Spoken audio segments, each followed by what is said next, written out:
नमस्कार साथियों, स्वागत है आप सभी का आपकी अपनी पाठशाला पर। मैं हूं अंकित अवस्थी। आप चर्चा करने वाले हैं आज ग्रेटा थनबर्ग के बारे में।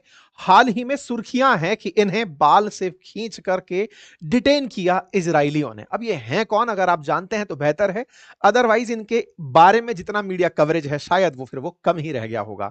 मैं ऐसा इसलिए बोल रहा हूं, ये एक पर्यावरण कार्यकर्ता हैं जिन्हें दुनिया के द्वारा रिकॉग्निशन अब तक का सबसे बेस्ट अगर एक्टिविस्ट को कहा जाए शायद वैसा मिला हुआ है। मैं ऐसा क्यों कह रहा हूं, आपने 15 साल की एज में स्वीडन के अंदर पर्यावरण कार्यकर्ता के रूप में अपनी पहचान स्थापित की, जिसके चलते वर्ल्ड इकोनॉमिक फोरम जैसा संस्थान हो या फिर टाइम मैगजीन, उन सब ने इन्हें अपने कवर पेज पर रखा।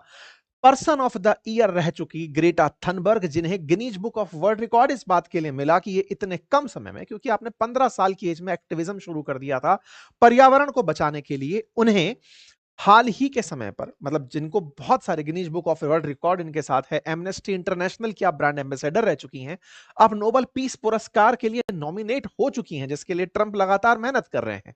आपने अपने द्वारा तमाम ऐसे कार्य किए कि अपने पुरस्कार से अगर कोई राशि मिली तो उसे पर्यावरण के लिए या फिर जरूरतमंदों के लिए दान किया। फिलहाल अपनी इस तस्वीर के कारण सुर्खियों में है, जिसमें कहा जा रहा है कि इनके बाल पकड़ करके इन्हें बहुत ही बुरी तरह से ट्रीट किया गया। सुर्खियां बनती हैं कि dragged by hair wrapped in Israeli flag, इन्हें बालों से पकड़ करके ले जाया गया, इनको चारों तरफ इजरायली झंडे में लपेटा गया।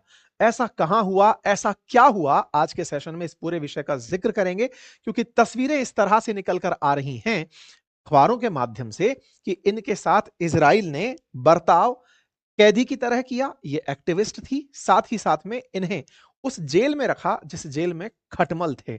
उनके साथ में जो बर्ताव हुआ, इस पर दुनिया भर की प्रतिक्रियाएं आना शुरू हो गई हैं।